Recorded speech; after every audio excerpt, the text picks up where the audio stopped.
I tell you again, in that would be 1960, 60. I suppose. It was February 1960.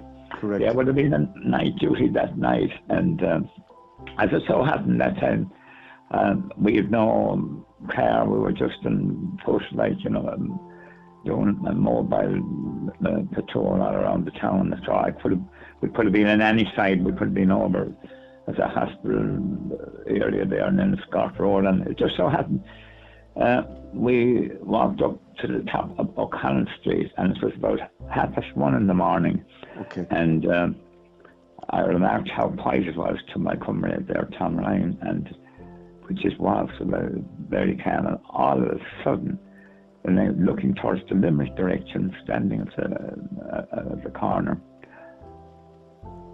the sky lit up from right to left, crimson, red, different colours. It was just an unbelievable sight, and I thought, I said, is it a meteorite? I said to Tom, my comment, and it kept going.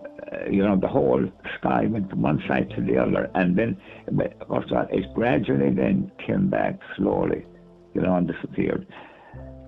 Nobody, he said, I'll tell you what, the planes go out, he said, till around this time, around 1:30 in the morning, and he said, I bet you it's a plane crash. And so, of course, I couldn't comprehend that it could be a plane crash, but there was a kayak there about 100 yards from the telephone kayaks, and they rushed over them. We rushed down, and Tom to go up to receive and tried to contact Shannon straight away. And there was nothing but sirens going and sirens. Right.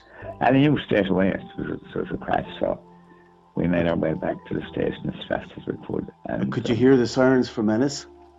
No, we couldn't hear the sirens. Yeah, he could hear them. Well, on the phone, of course. Oh, yeah. yes, of course, yeah. Oh, I heard. I actually was beside him. I heard the sirens myself. I was right beside him. So well, he knew straight away, like, that it would have, because the planes, he said, go out at this time. He said every night it was about 1:30. And so we went back to the station, and when we left with everyone, we got up as many as we could. They went to, we left to the fire brigade and ambulance, of course, and on the Red Cross, and as many services as we could think of, and then we had to go, as some of our lads wouldn't have phones, we had to go around the town and up around the hospital, different places, and we had to call lads, wake up guys to get them out, like, and tell them to come, to be prepared to go down. So, in any case, I suppose it was nearly an hour to 3/4 of an hour, an hour and a half, I suppose, too. And a car left Ennis there, the first car left Ennis, and I hopped in with him, the other man stayed behind, and I hopped in, so I straight down, and he had to cater low until the point where the crash was. So, of course, it was pitch dark, but when we got near the scene, the blaze before we went into the field at all, you could feel the heat, and as we went in, the whole place was littered with debris, and with sunglasses and all over, since we had not had broken sunglasses, but there was every bits of pieces. And the first thing I saw going in, and I saw a leg on its own. God. A leg Had you much trouble getting into the field? Was there many obstacles? But no, we hadn't.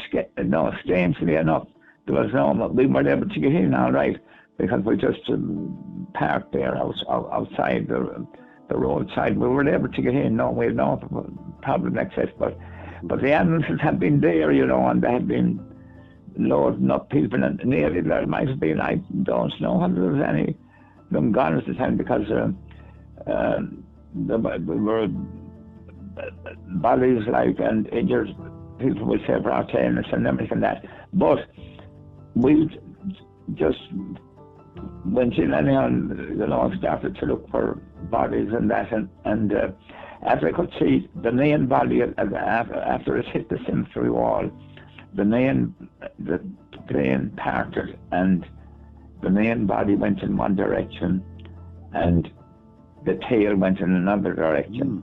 And so you could, the heat and the blaze,